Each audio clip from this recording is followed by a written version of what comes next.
for today's module. In our previous modules, we tried to learn about the tools that were useful for understanding urban design, the various layers we tried to map. So we tried to understand the morphology or structure of the towns, which used the mappings, and also we used these mappings further to understand the principles which were governing the town formations. Right? We studied about evolution of different towns, how the what are the important factors in the evolution which matter for further.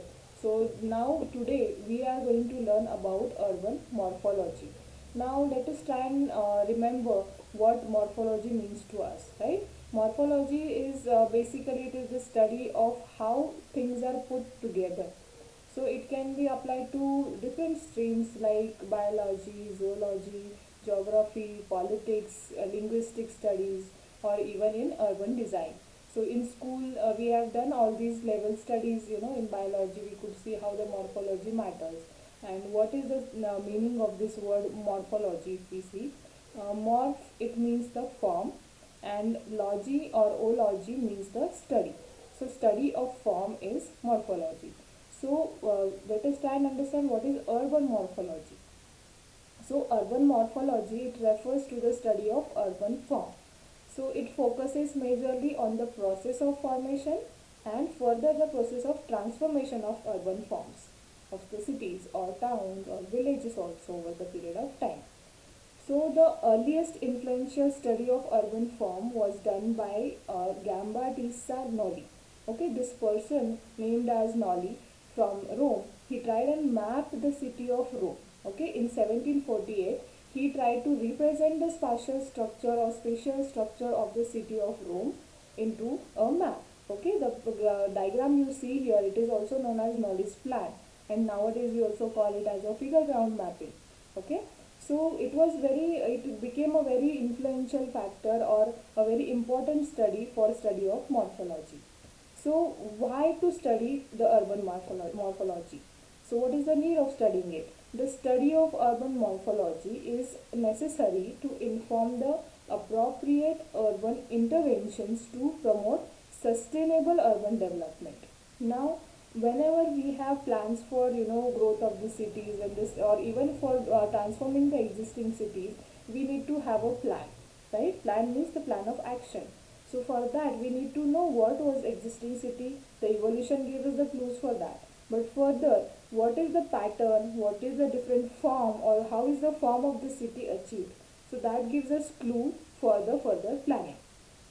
So the study of urban morphology benefits to various streams, okay? Like it helps in urban management, it helps in design, in planning, so also in urban conservation, okay? And regeneration of a few cores or transformation, things like this. So it was also important, other important factor which is it is helping in is the policy making. So let us try and relate it with the bylaws we studied in the previous semester, right? There are building bylaws into a region. If there are amendments into those bylaws or various policies, so the study of this urban morphology is very important. So all these eventually they contribute to a socio-economical and environmental sustainability. So we know that the city or an urban area is composed of many elements together. So we studied these elements as layers in the previous modules. So they are like road network, we have services, then we have nodes, junctions, there is vegetation, there are open spaces, and there is hierarchy of all these things. We have even the edge treatments or fenestrations. So all these various layers we try to study. So for simplicity, we already decoded it into the layers, right?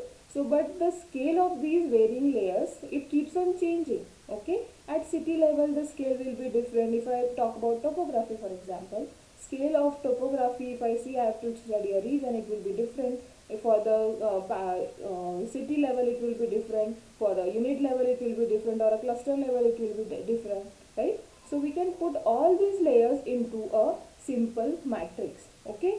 So for understanding morphology today, we are going to form a kind of matrix, okay?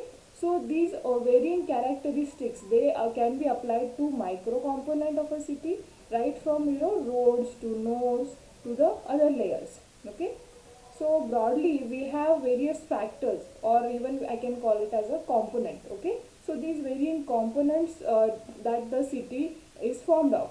Okay, so the urban morphology, it makes it easier to call them as constituents of the whole, that is the city.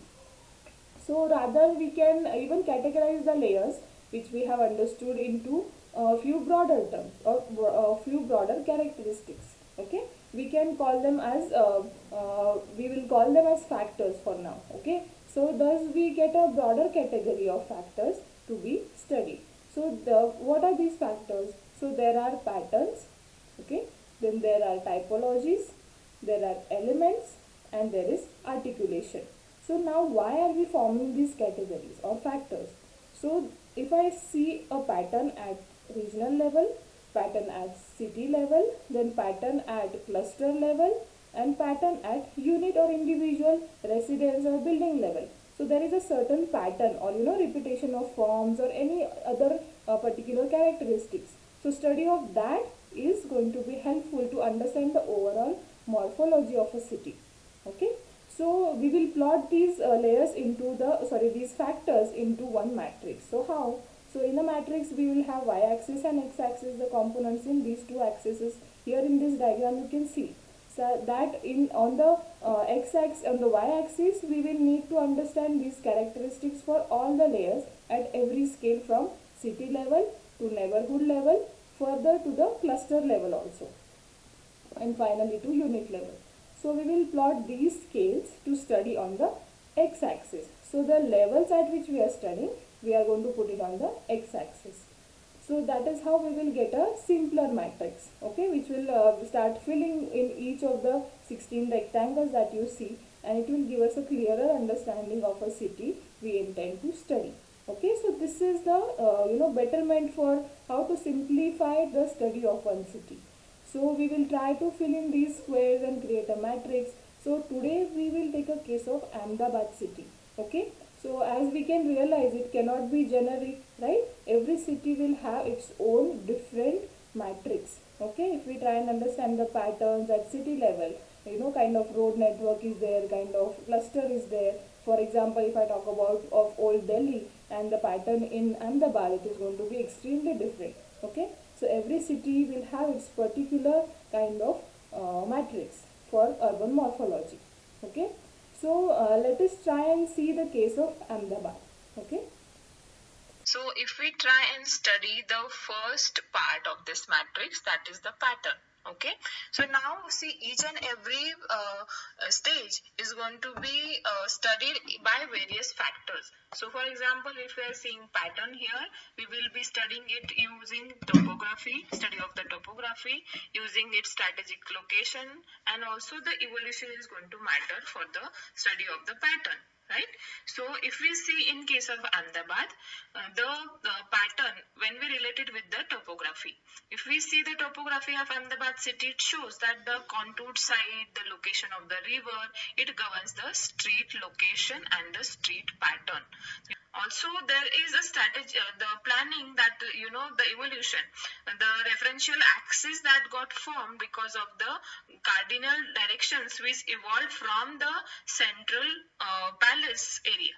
Okay, so we know when the evolution of, if we try and study the evolution of Ahmedabad city, there has been the important palace that was placed in the center, or the emergence point is can be called as that.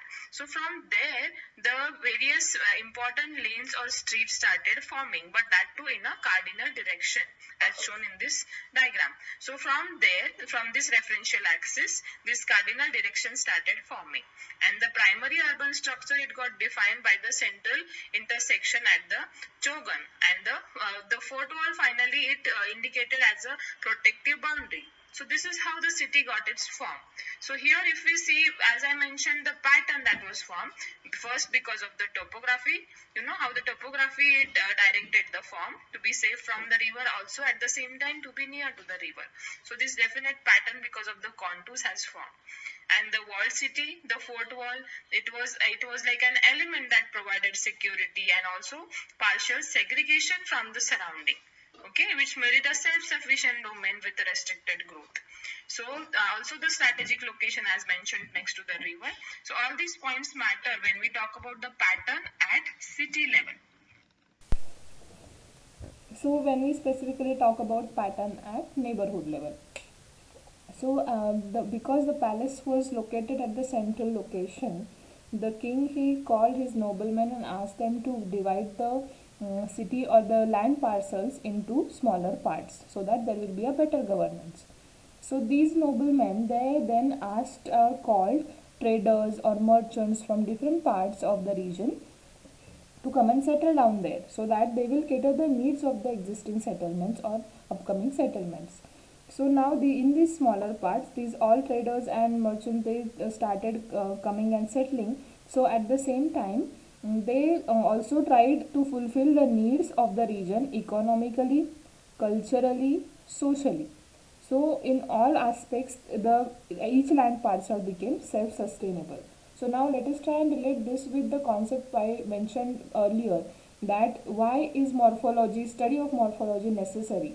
It makes us, gives us ideas for how do we make the upcoming development more and more self-sufficient. So this is a very good example to understand that. Also in this case what happened is the administrative work, it got divided into parcels, right? So there was a better governance, it provided a better governance or decentralization of the required activity started happening. So that is also a part which helps into making it self sufficient. So definitely each of them they had their own group, right? They started forming the group in that land parcel, and for catering to the needs of that group, their the grouping or the particular structure for that cluster started happening.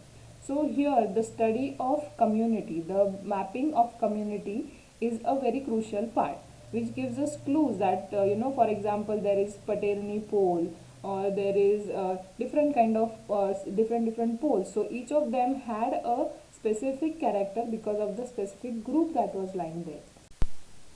Also the placement of these merchants and traders, when we say, they were located majorly along the main streets, right? For example, the street that is leading from Bhadra Fort to the palace, there in between or the important religious locations, so in between that stretch we see more and more of jewelers and traders located, which were pretty important to support the economy at that period. So this also gave a specific kind of pattern that along the main streets there were these important activities located, and inside there were the cluster of residences. Also according to the system of division of people according to their classes, which was also very peculiar in that period of time, the people with which were considered as less important, they were located at the periphery of the city. Now if we try and understand the pattern at cluster level now, which is little smaller as compared to the previous stage we were mentioning. So at the cluster level also we could find a pattern which was more governed by the topography or the kind of services that it was catering to. Also the pattern could be said as based on the road network. So these streets they divided the clusters into smaller, the region into or the neighborhood into smaller parts, which we can call as clusters. So each cluster had a specific characteristics which are now known as poles. So if we try and understand how the formation of a cluster was there, every the cluster had an entrance gate. Then inside it was the pole. So inside the pole there was next to when you enter. After that you had this thing called as khacha, and after khacha there was dela to end the pole. Okay, so that was a dead end. Now, how can this be called as a pattern? Because the same thing has been repeated as a typology into different clusters or different poles. So each pole will have these specific characteristics. So this is how pattern at cluster level can be identified. Now further, if we try and understand the pattern at unit level. Now we are going further from cluster level to unit level. Unit is, for example, we say as a typical house type or typical building type. So there we reach at a unit level. So while studying the pattern at unit level in Ahmedabad's old city, it is seen that these houses they shared common walls with deep rectangular footprints and narrow facades. So now, how did this happen? Why was it so peculiar? So we know if we try and see the kind of construction techniques that were used, construction materials that were available in that period of time. Unlike currently, we have RCC structures which allow us for larger spans, but in that period of time, timber was governing. So the amount of or the length of the timber members which was restricted, which again formed into this specific kind of form for the units. Now, for example, the width of the room, the beam column to column distance was very much governed by the maximum size of beam you will have from timber or any tree that is available in the region. So the house form was dominantly driven by the construction material. So specifically the houses, if we see, they project on upper floors to combat the hot and dry climatic conditions.